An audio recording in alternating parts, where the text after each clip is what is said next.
ओम गणानां त्वा गणपतिगुं हवामहे कविं कवीनामुपमश्रवस्तमम् ज्येष्ठराजं ब्रह्मणां ब्रह्मणस्पत आनशृण्वन्नोतिभिः सीदसादनम्। ओम महागणपतये नमः।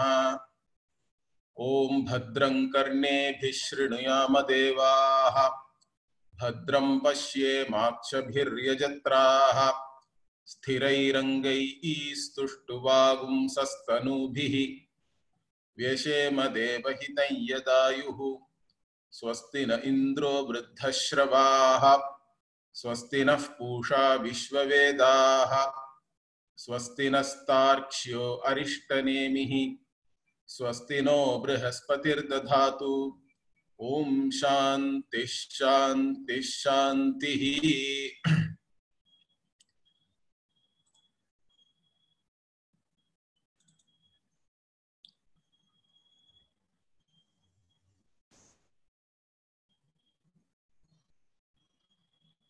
ओम नमस्ते गणपतये त्वमेव प्रत्यक्षं तत्त्वमसि त्वमेव केवलं कर्तासि त्वमेव केवलं धर्तासि त्वमेव केवलं हर्तासि त्वमेव सर्वं खल्विदं ब्रह्मासि त्वं साक्षादात्मासि नित्यम्।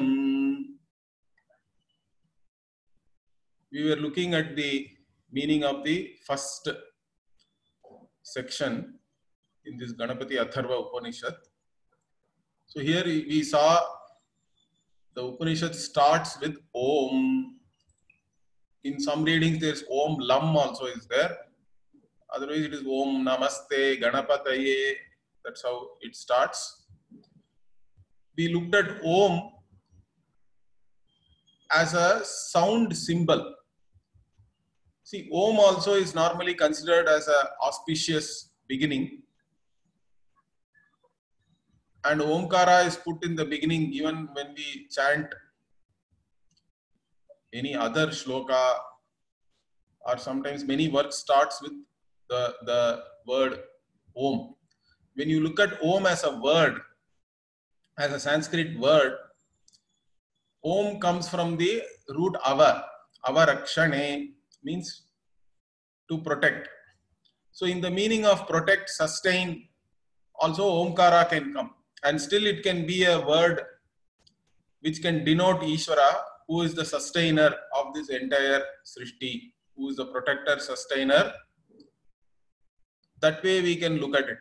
Okay, Avarakshane is the meaning. But more than that, we are not looking at it as a word or in a linguistic manner. Om is more than that. Om is a sound symbol, not connected to any language also.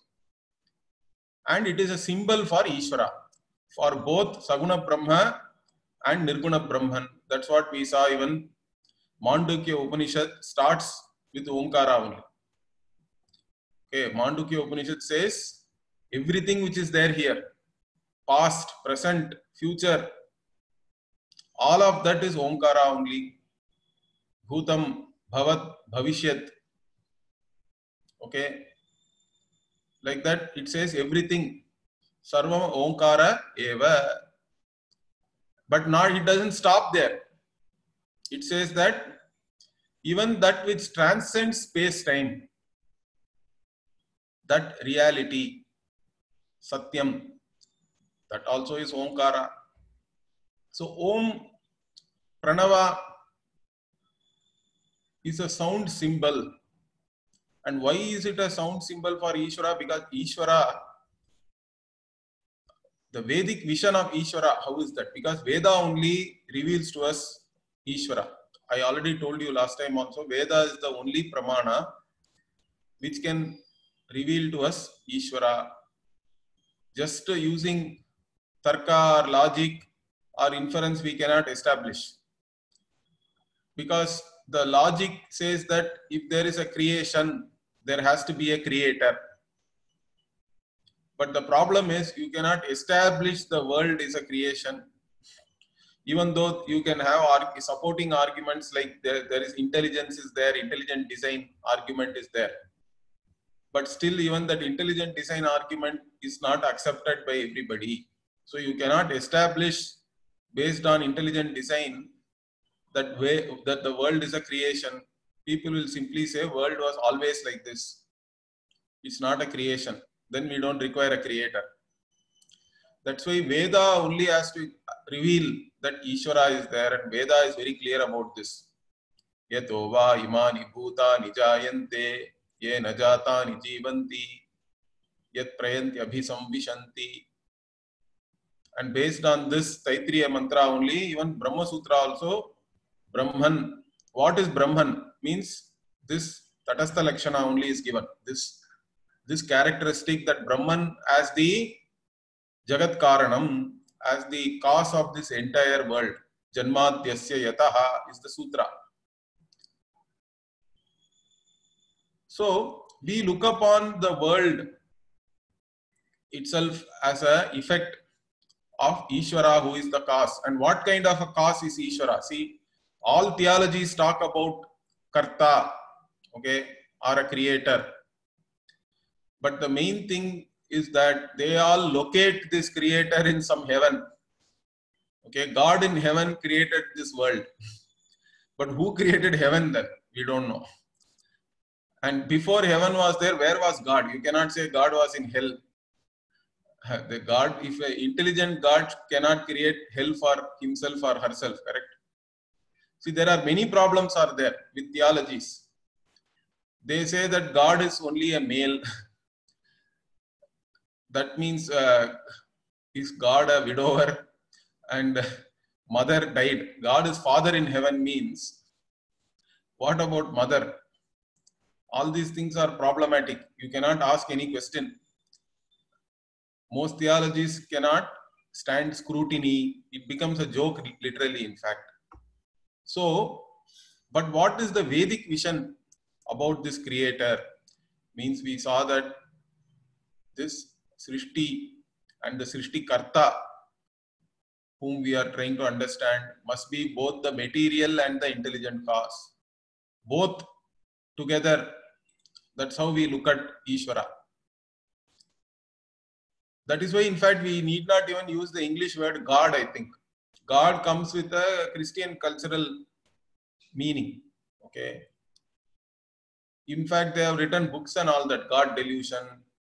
So many books are there where people are taking this Western concept or theological concept of God and they have refuted it also. But what is the Vedic vision? That vision cannot be refuted really.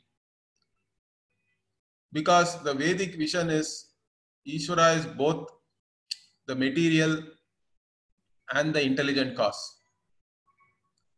That means as the material, Ishvara need not go and look for any material anywhere else. Understand that. Otherwise, theologies say Ishvara created this world out of nothing. That is again illogical. That can be contested. So we add one else there. Ishvara created this world out of nothing else means Ishvara himself became or is manifest as this creation. In fact, that's why creation itself is a provisional word for us. There is nothing called creation. Everything is already potentially there. So potentially when it is there in an undifferentiated, unmanifest form. Like even the tree, the entire banyan tree is there in a tiny seed, correct? It has to be there potentially there. Whether in the form of DNA, RNA, whatever you say. It is there, correct? In fact, the banyan seed is really small. But the tree which comes out of that is huge. So like that, this entire banyan tree is unmanifest in the seed. Like that, this entire Srishti is potentially there always. Only whatever is there can manifest. This is established by Shankara in very much in a long, big detail, even in Brihadaranyaka Bhashya. Okay. So, according to us, it is only a cycle. This manifestation, unmanifestation, in between it is sustained. This is a cycle, and you cannot ask when did it start. It is beginningless cycle. So that's how it is going on. So Ishvara is manifest as whatever is available right now. This entire Srishti which we are experiencing through our 5 senses, which we know through Pratyaksha and Anumana, all these things which is available to us is not separate from Ishvara.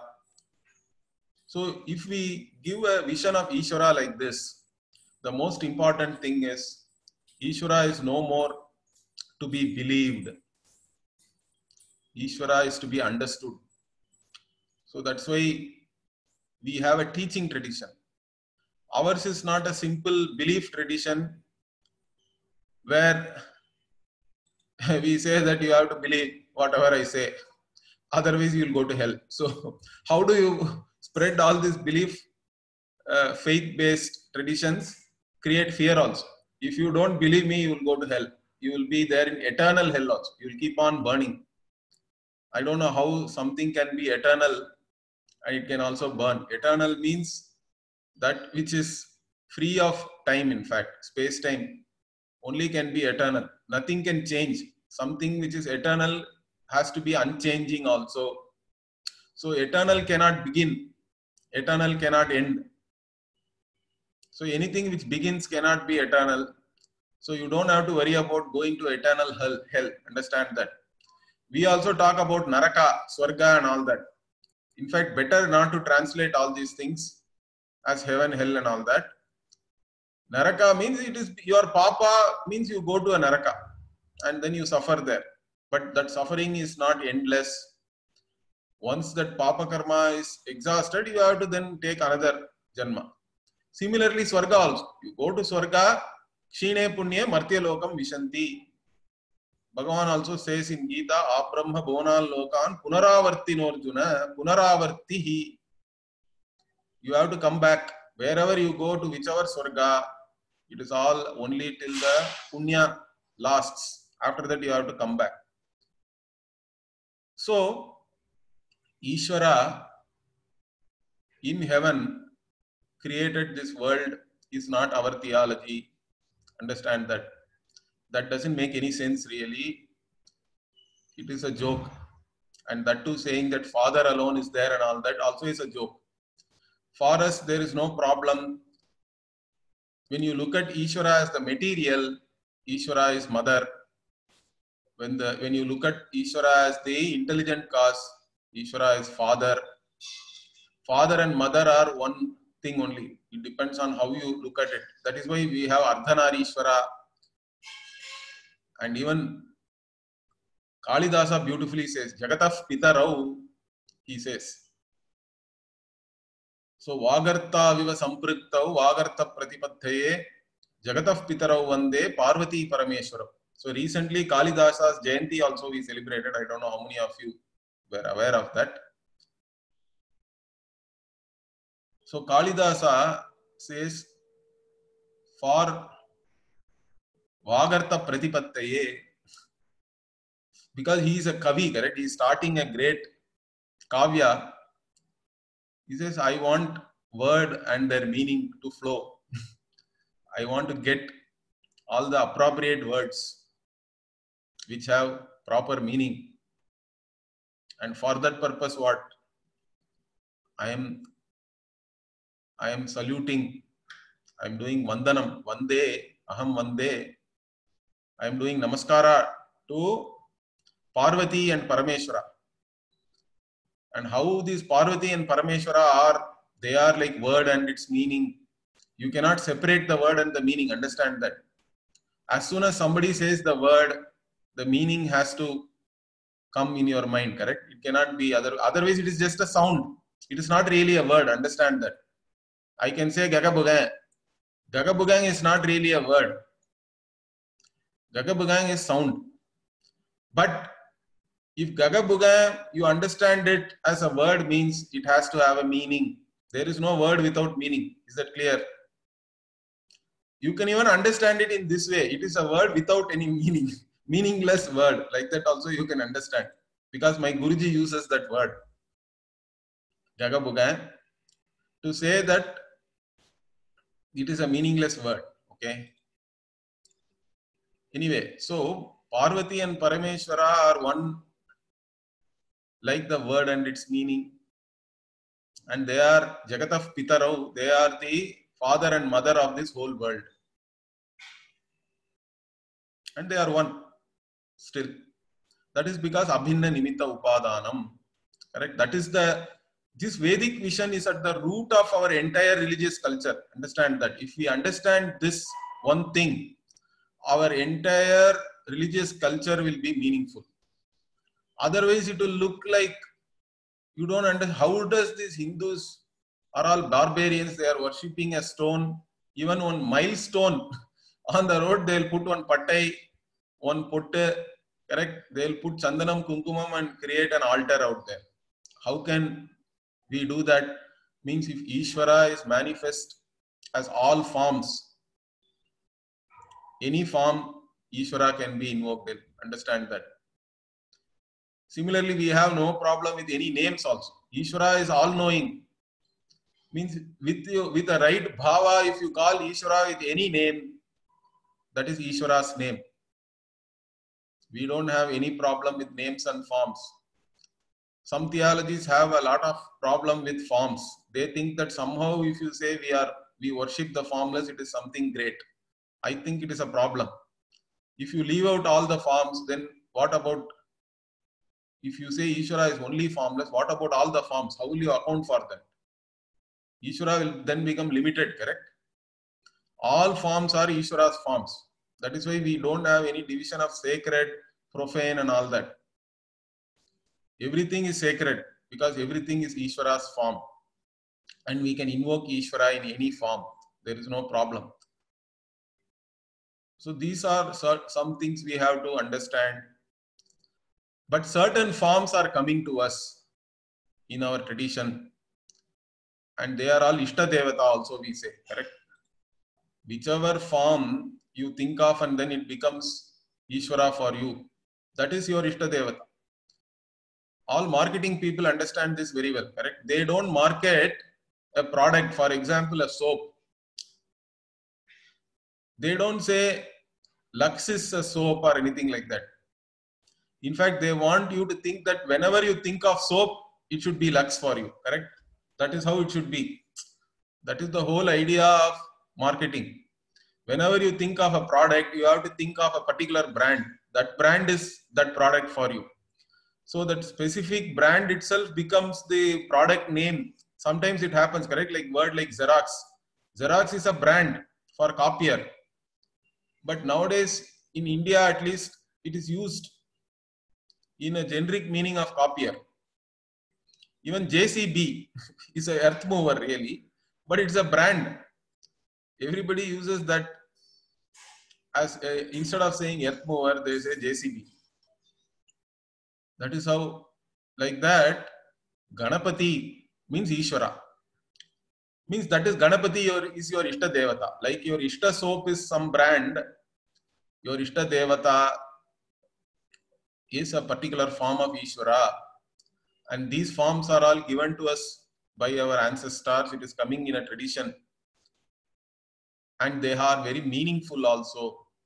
Highly meaningful. That's what we are going to understand here. And one of the things, one of the names of Ishvara is Om. So why this Om is a very appropriate name for Ganapati also we'll see now. Correct? Because Om, I said, one way if you look at it as a word, it comes from Avarakshane. Okay, it can come in the meaning of protector, sustainer. Ishvara is the one who sustains. Ishvara is the one who gives existence to this world. Otherwise, world is only names and forms. Okay. So that way, Om as a word we can see, or Om as simply a sound symbol. Means you open your mouth, Ah is the sound we get. You close your mouth, the only sound you can get is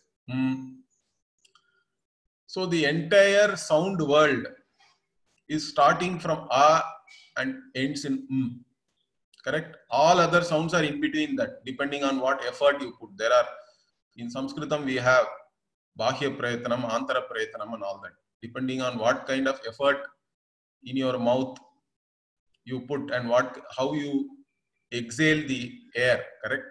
Aspirate, non-aspirate and all we talk about. The different sounds are coming.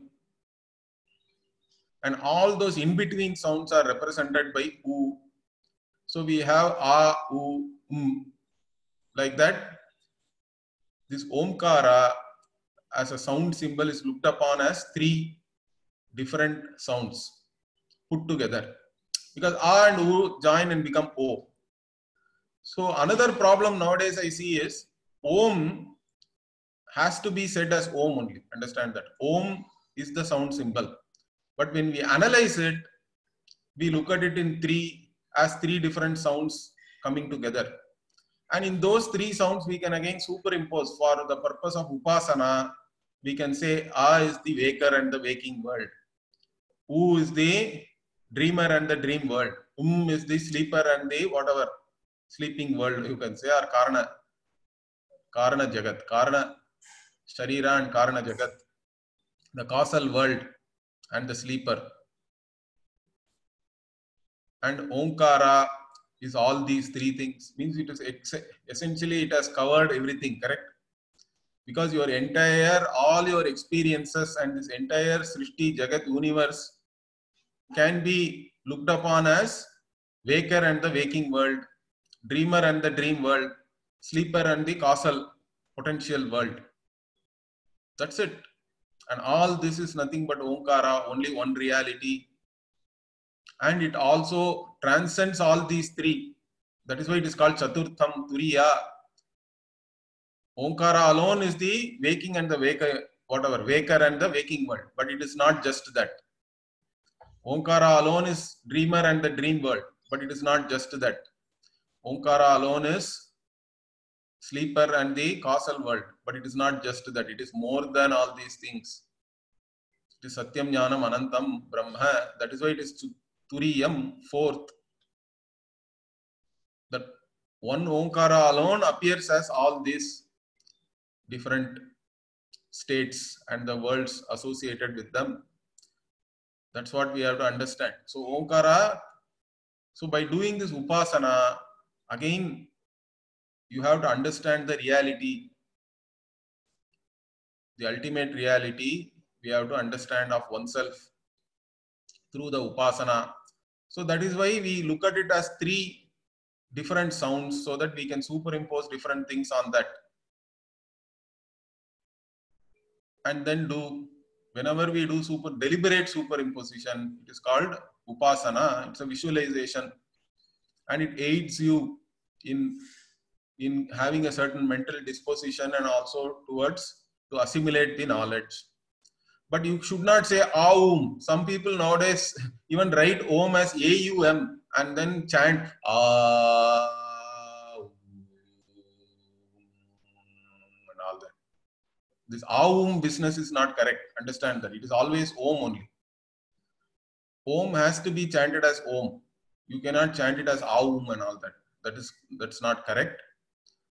And Om is a sound symbol for Ishvara because the Om itself represents all sounds. Similarly, Ishvara is all names and forms are Ishvara only. That's how we have to understand that how Om becomes the sound symbol for Ishvara. So we don't have to even look upon Om as a linguistic word. It is simply a pratika. It is a sound symbol. And Ganesha is Omkara Swarupa. There is even a Puranic story. See how Ganesha manifested. Means many different stories are there. Some of you may have heard. But one story is that Shiva and Parvati, they were contemplating on Pranava, Om. And then Ganesha was born. Because Ganesha is Omkara Swarupa. So what is this Omkara Swarupa? How can we say Ganesha is Omkara Swarupa? So let me show you something. See, this is a traditional image of Ganesha. But how Ganesha is Omkara Swarupa, you can see, correct? This is, in some other cases, they even visualize it slightly differently, but Ganesha's form itself with the ear and then extra you put one Chandra Bindu here. But this is Omkara. Ganesha is in the form of Omkara, correct? So this is a very traditional image of Ganesha. If you go to the net, there are so many other images are also there. This is just one of the images which I thought is pretty good. So Ganesha is Omkara Swarupa literally because that Om symbol itself we can see in Ganesha. But Ganesha also was born because Parvati and Shiva contemplated on Om, and that's how Ganesha was born. There is one story. But then there are many other Puranic stories also associated with Ganesha. How did he get the elephant face? Okay. So it is said in one Puranic story, what is the story? That Parvati wanted to take bath and she wanted nobody else to enter her quarters at that time. And out of her own body, okay, whatever this, on her body she had some oil and some other fragrant powders and all that because she was getting ready for a bath. So she created Ganesha out of that. And at that time, Ganesha had a regular human head and he was protecting, he was the one who is there guarding Parvati's quarters. Shiva came there and Ganapati did not allow Shiva to enter. And Shiva became angry and he cut off Ganesha's head. So this is one story. Then Parvati came to know that and she was so upset. Okay. She was so upset. So then Shiva said, okay. He called his Ganas, Shiva Ganas, all his attendants, okay, we can say great bhaktas who are all attendants of Shiva. And said, okay, go and get the head of the first being who has his head facing towards the north. Because north is facing towards north means you are facing wisdom in our tradition. Okay, because the Guru always faces the south because Guru does not have any fear of mortality. South is the direction of Yama, mortality. Guru faces south because Guru has already known himself as immortal. Guru is not worried about facing the south. Shishya always faces the north because Shishya has to get the wisdom from the Guru. So facing north means somebody, a man of wisdom. It is like that. It is understood like that. So they went and they saw an elephant lying facing with its head facing the north. They brought that head. And then Shiva fixed it. And that's how Ganapati became Gajanana. He got the head of elephant Gaja. This is one story. In fact, there is one more story also. How did this elephant head come? That again Parvati created Ganesha as a Manasika Putra. And he was so beautiful. Okay, so everybody was awestruck by the beauty of this child. So they called all the Devas. And Shani also came, it seems. Shani saw Ganesha beautiful. And then Shani's wife had already cursed that whomever Shani looks at with admiration, that person's head will fall. So Ganesha's head fell because Shani also was admiring Ganesha so much and not his wife maybe. So then again Parvati was so grief stricken and Vishnu came and then said that, okay, bring the head of one Gandharva. Gandharva had a curse and he was in the form of an elephant. Then that Gandharva got Shapa Vimochana and then his elephant head was taken and fitted into Ganesha. That's how he became Gajanana. This is another story. So like this, but there are even traditions where Ganesha is considered to be Swayambhu. There is no, Ganesha was never born or there is no story about how Ganesha came into being. Ganesha is Swayambhu. Surya Ganapati and all they say. Okay, there is a tradition like that also. So we don't have any problem with all these different things, stories and traditions. They all have certain meaning, correct? So Ganesha is Omkara Swarupa.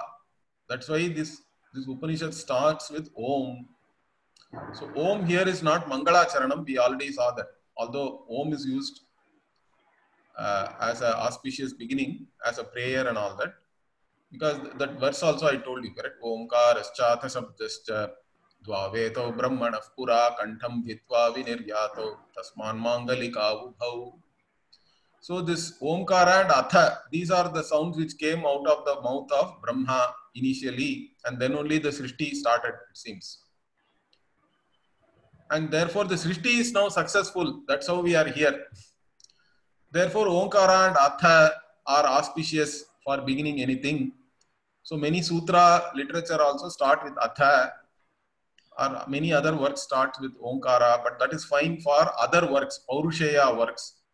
The Veda is Apaurusheya, it is beginningless and endless. So there is no point in saying that Omkara is an auspicious beginning in a Vedic Sutta Upanishad. So here Omkara is simply a word which is referring to, which is indicating Ganapati as Omkara Swarupa. That's what we have to understand. And Namaste Ganapataye, Namaha Te. Te means fourth case. Tubhyam, to you, for you. Okay.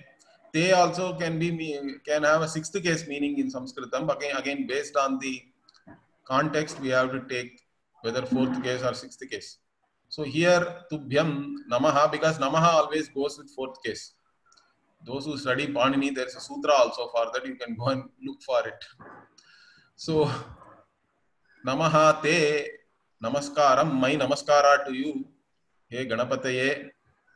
Ganapataye also fourth case. So, Ganapati means Gananam Patihi. In fact, we start correct. Ganapati word is there in Rigveda itself. This Ganana Antva Ganapati Gumhavamahe is actually a Rigvedic mantra. In the Rigveda only Ganapati is there, already mentioned.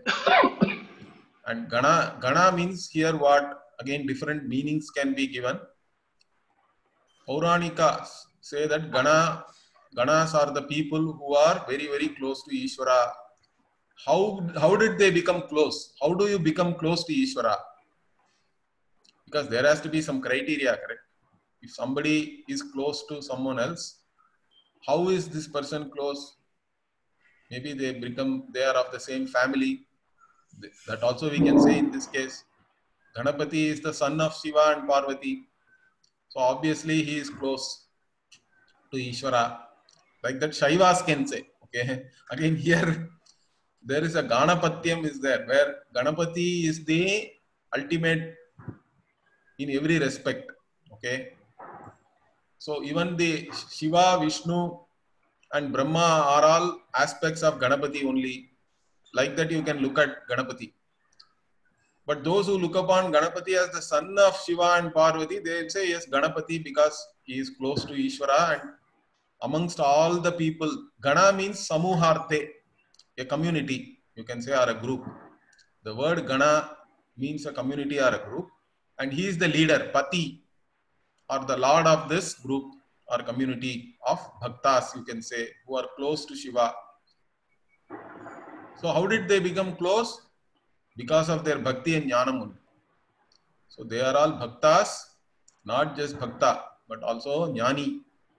They know the Swarupa of Ishvara. Because Ishvara's Swarupa, without knowing that, what kind of a Bhakta you can be?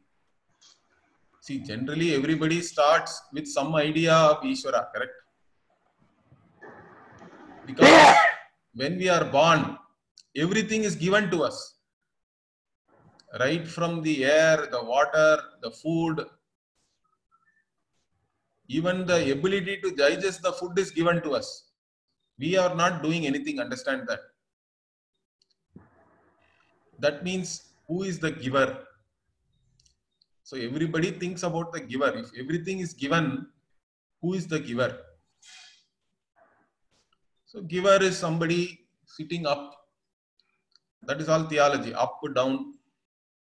Up for one person is down for another person. We don't know then where really that giver is, correct? So we have to understand the Swarupa of the giver. Who is this giver? If you just believe in some theologies, you are stuck at some level, I would say, correct? That you are separate from Ishvara, and world also is separate from Ishvara. That is what most theologies are. They are only reinforcing already what people are believing without doing any analysis, correct? But if you want to know the Swarupa, the nature of this giver, then you have to go and study the Shastra. You have to go to a guru. Then you understand Ishvara is somebody to be understood, correct? Ishvara is manifest as everything. This entire creation is nothing but a manifestation of Ishvara. And here also another important thing. Everybody will say everything is Ishvara. And then you leave out your own body, mind, sense complex. This is another problem, correct? If you leave out your own individual self and just to look upon everything is Ishvara, not about your body, mind, sense complex, then if you leave it out, then you will have fear only. That's what Arjuna did.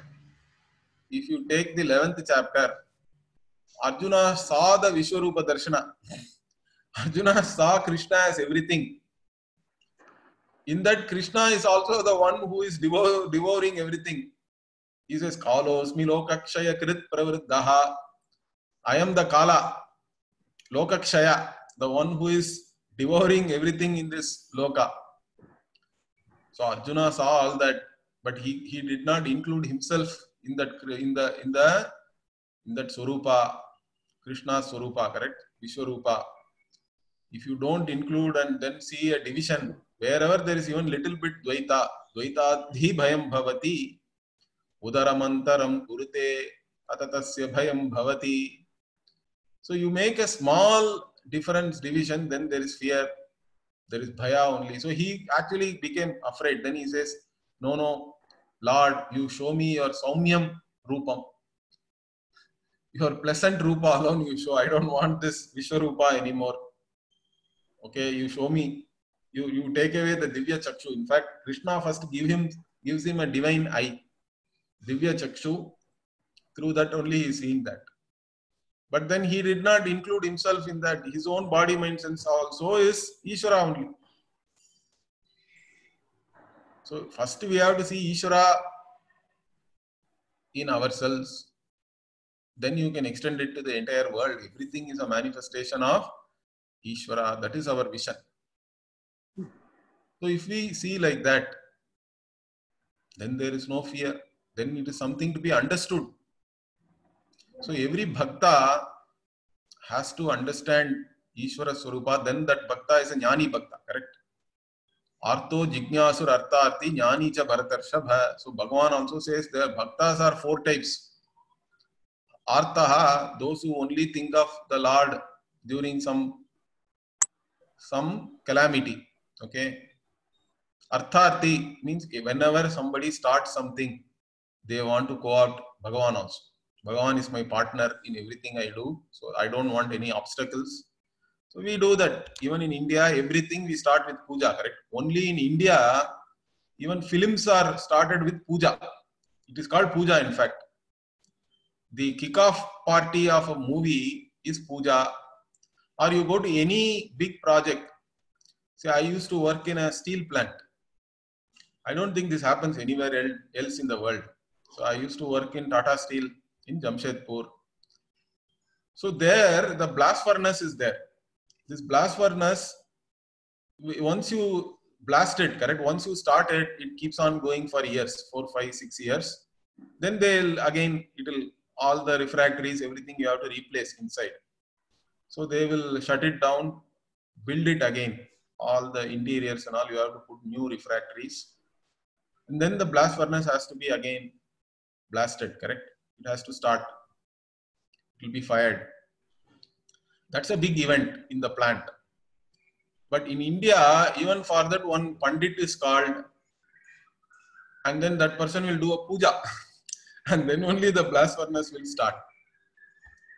So anything we start with Ganapati Puja. That is inbuilt in India. That is there in our culture, because we want to co-opt Ishvara in everything, because there is so many factors which are there between your effort and the result. There are many unknown factors which are also operating. And Ishvara is the Karma Phala Data. He is the giver of the results. So you want to keep Ishvara on your side. All these unknown factors also you want to take care of as a practical person. So I invoke Ishvara always. That is Artharthi. To fulfill all my desires, whatever effort I make, first I do puja. I keep Ishvara also on my side.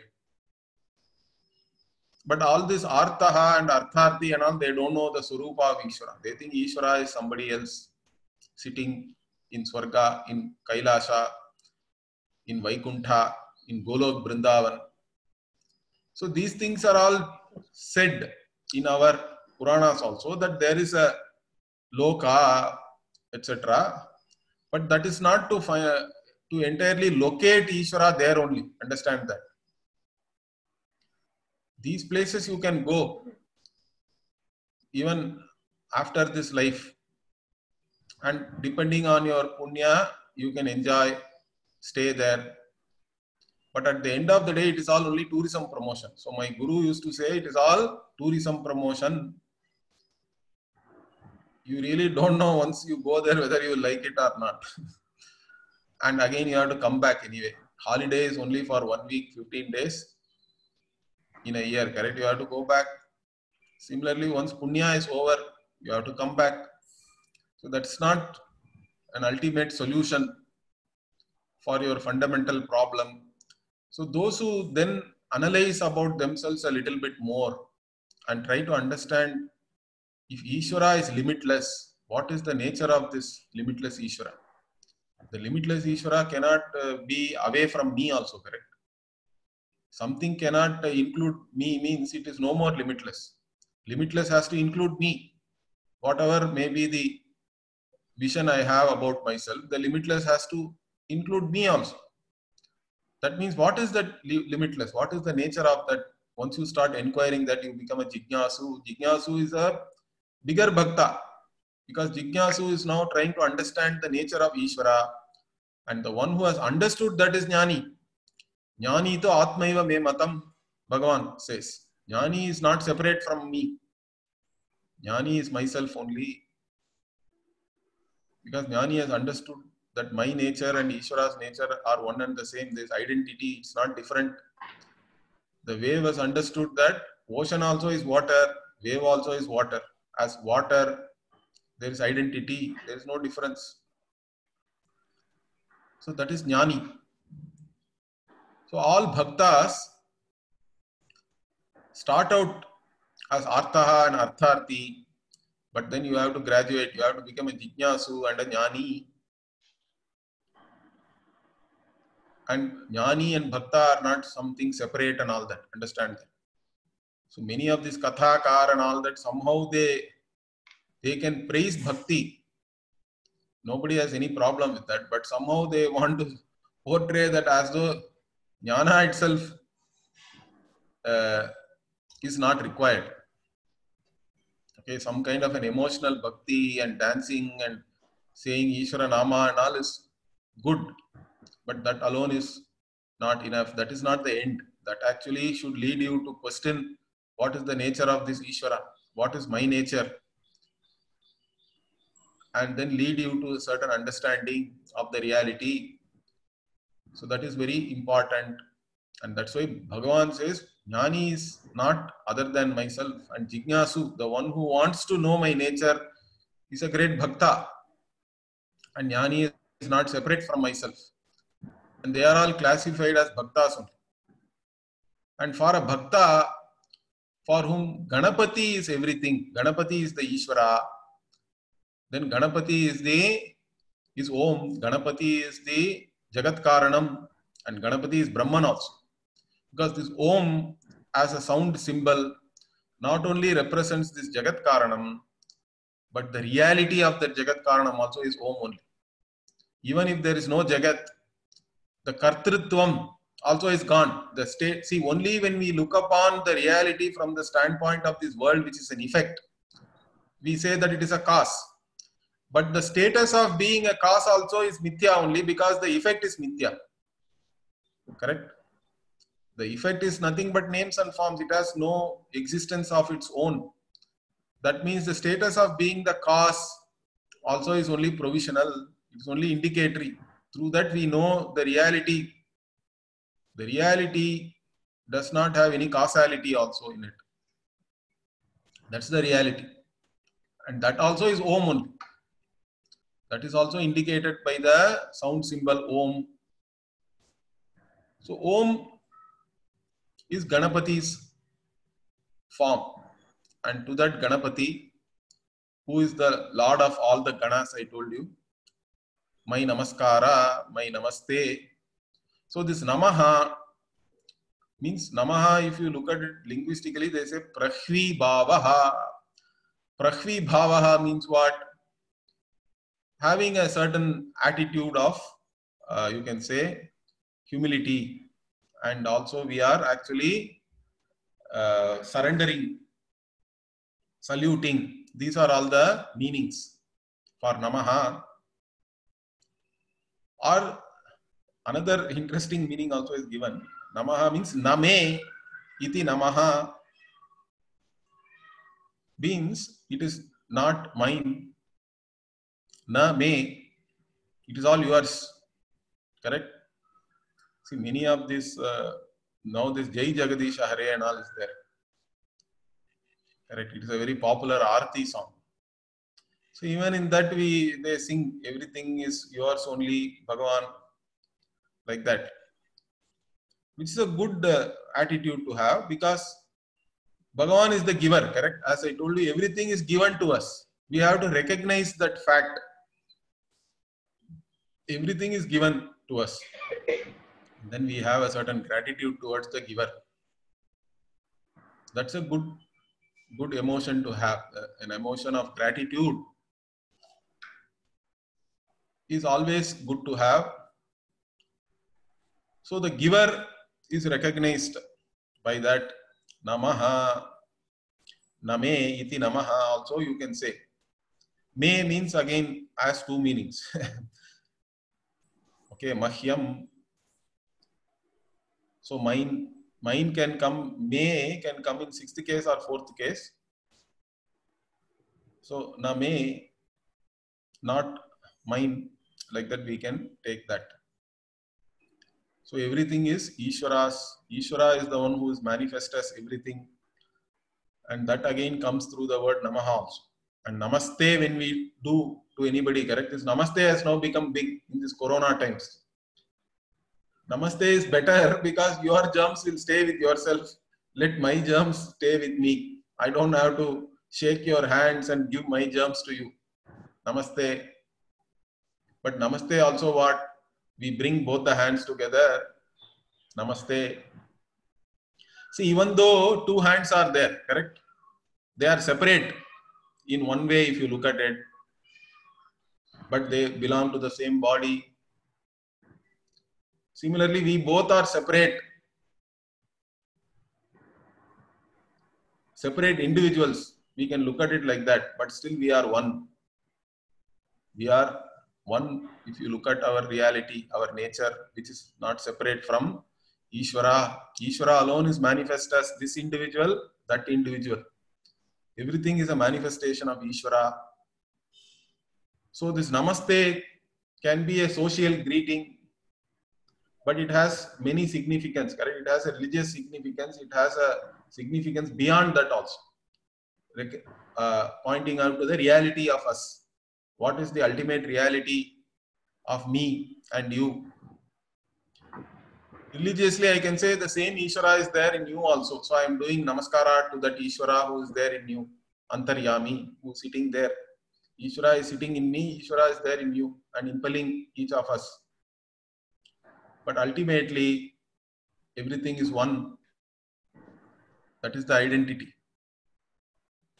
My nature, your nature, everybody's nature, including Ishvara's nature, is all Satyam Jnanam Anantam Brahma. It's nothing other than that. There is only one conscious being who is manifest as this entire universe. So Namaste, very beautiful as a social greeting, has a certain religious significance and also is a pointer to the ultimate truth. That is the beauty. In fact, all our forms, religious forms, are very meaningful. So once you understand the spirit behind the forms, even those forms you will not give up. See, the problem, many people do not understand the spirit behind our forms. There are forms and forms and forms everywhere. Nobody can just give up forms, correct? Even secular people have forms. They have flag, they salute. What is all these things? These are all certain forms, correct? You see the flag, you get a certain emotion about your country and the patriotism for your country and all that. So all forms are, again, they have a certain emotional connect and they have a certain significance behind them. Why do you have a flag and why should you salute? Everything is a form. The main thing is we have to understand the spirit behind the form. All our religious forms have social meaning, have religious meaning, and they also have meaning even beyond that. We have to make an effort to understand that and even teach it to all our children. Otherwise, they will not just because you say, nobody is going to take it nowadays, correct? Children are asking you all sorts of questions. You should be knowledgeable enough to answer that, or you should gain that knowledge from somebody and then tell them, correct? You have a responsibility now. But all the spirit behind the forms, we have to take an effort to understand, because our tradition is not just a belief tradition. I told you, there is a meaning for everything. There are many layers of meaning, in fact. So we have to understand that. We have to take effort to know, and then all these forms and all, whatever we have received, we have to pass it on. There is a responsibility for us. So Om Namaste Ganapataye Tvameva Pratyaksham Tattvamasi.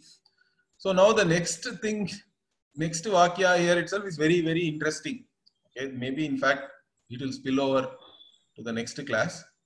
So now the Upanishad starts and says, so Om Namaste Ganapataye. Okay, we start with a prayer to Ganapati, and Ganapati has to protect us.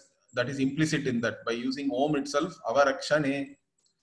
So we are doing, you, oh Ganapati, protect us. We start with a prayer to you, we salute you, and we start. And then what is the nature of this Ganapati? Correct? You are doing Namaste to Ganapati. Who is this Ganapati? That's the next question, correct? I told you. Everybody starts with some idea that there is some giver, some higher power and all that. And then at some point in time, you have to ask, what is the nature of that higher power? I have to understand that, correct? So now Upanishad says, Tvameva Pratyaksham Tattvamasi. So here again, there are two different meanings are given. Very interesting. So Tvameva, you are, correct? You only, like that. Tvameva means you only, literal meaning. Pratyaksham, Prati Aksham. So one meaning is Aksham means eyes, really. But any sense organ can be called Aksha. Prati Aksha means every Aksha, every organ, every sense organ. So every sense organ is functioning, correct? And it has a certain awareness, we say, correct? Through that only we are knowing things. So the consciousness is manifest through your mind and through the sense organ only. This consciousness flows. And because of that only we are able to know things. And that consciousness which is making all these organs as really a sense organ, correct? They only make it, this consciousness alone makes these organs function as they are and makes them sentient and aware. That conscious you are. Tat tvamasi pratyaksham yat chaitanyam vidyate. Tat tvamasi, that chaitanya swarupam you are. Like that we can give one meaning. Okay, this is one meaning. Then what is the other meaning? But another one commentator is giving a very interesting, beautiful meaning. He says, you are the pratyaksha form. You are the form where I can see the truth of Tattvamasi. Tattvamasi is a Mahavakya. Tattvamasi is a great equation. Tat means Jagat Karanam Brahma, the cause of this entire world. Tvam is this individual human being. Naraha. Tat is Narayana. Tvam is Nara. And Asi means what? They are the same. They are identical, equal to. So Tat equal to Tvam, we can say. That is the equation. How can you say that? How is this possible? I am a limited individual. I am limited with reference to knowledge. I am limited with reference to power. I am limited in every which way I look at myself. I am limited. In fact, that is my problem. I am not able to accept my limitation. And Ishvara is Bhagavan.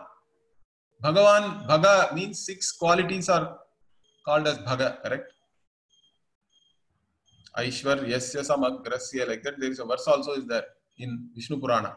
Even Bhashyakara quotes that verse in Bhagavad Gita Bhashya. So samagrasya aishwaryasya. So all the Aishwarya is there with Bhagavan. Sarva Aishwarya.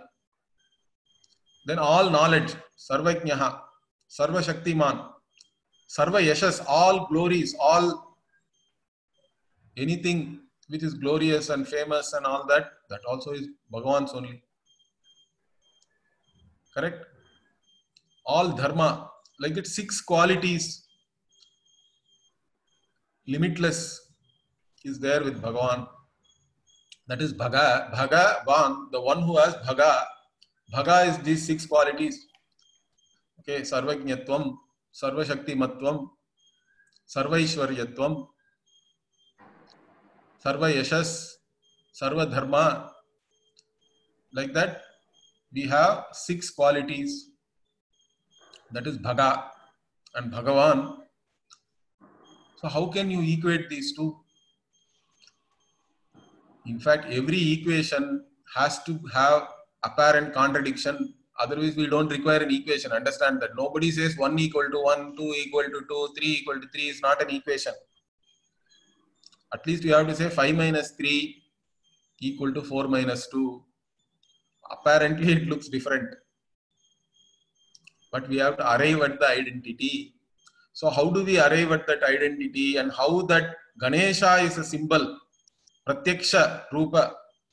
Okay, Ganesha directly shows us this Tattvamasi teaching. Ganesha Rupa only is really Pratyaksha Tattvamasi, like that one commentator beautifully argues. Okay, and he gives a nice explanation. We'll see that next week.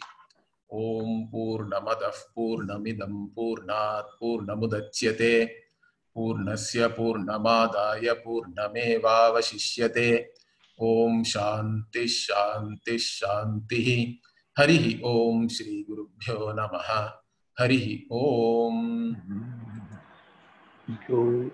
Dhanyavad Guruji. Namaste.